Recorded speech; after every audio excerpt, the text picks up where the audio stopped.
अगर तुम ये वीडियो देख रहे हो तो पहले ये समझ लो कि ये कोई हॉरर कहानी नहीं है, ये एक दर्पण है।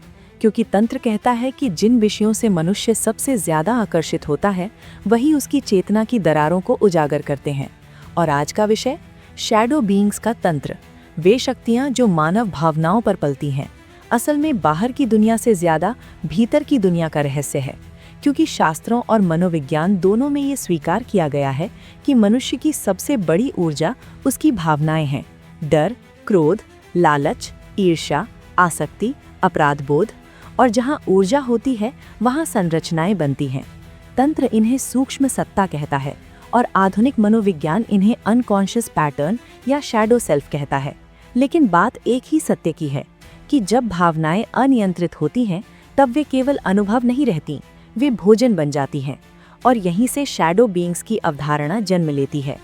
तांत्रिक ग्रंथों में वर्णन आता है कि कुछ सूक्ष्म संरचनाएं मानव मन के आसपास उसी तरह बन जाती हैं जैसे नमी में फफूंद। ये दिखाई नहीं देती लेकिन प्रभाव डालती हैं, और ये प्रभाव हमेशा एक सा होता है। ऊर्जा की थकान, नकारात्मक विचारों की पुनरावृत्ति, बिना कारण भय, बार बार वही गलत निर्णय और एक अजीब सी आंतरिक भारीपन की अनुभूति। अब यहाँ सबसे ज़रूरी बात यह है कि तंत्र कभी ये नहीं कहता कि ये शक्तियाँ बाहर से आकर तुम्हें नुकसान पहुँचाती हैं, बल्कि ये कहता है कि तुम्हारी अनदेखी भावनाएं ही उनका द्वार बनती हैं। एक साधारण कहानी से समझो। एक व्यक्ति जो लगातार अपमान, असफलता और डर को दबाता रहा, बाहर से सामान्य दिखता है, लेकिन भीतर एक ही भाव बार बार घूमता रहता है, मैं पर्याप्त नहीं हूँ। यही भाव धीरे धीरे उसकी चेतना में एक स्थायी कंपन बन जाता है। और तंत्र कहता है कि यही कंपन शैडो बीइंग्स के लिए भोजन है।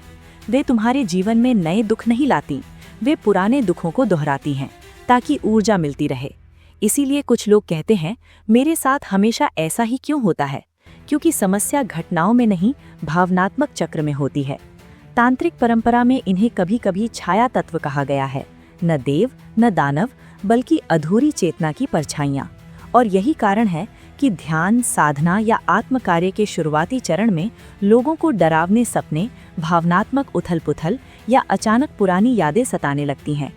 क्योंकि जैसे ही चेतना साफ होने लगती है, ये छायाएं उजागर होने लगती हैं। अब यहाँ एक बहुत महत्वपूर्ण बात आती है। शैडो बीइंग्स डर से नहीं भागती, वे जागरूकता से घुल जाती हैं। और यही कारण है कि तंत्र में डराने के बजाय देखने पर जोर दिया गया है।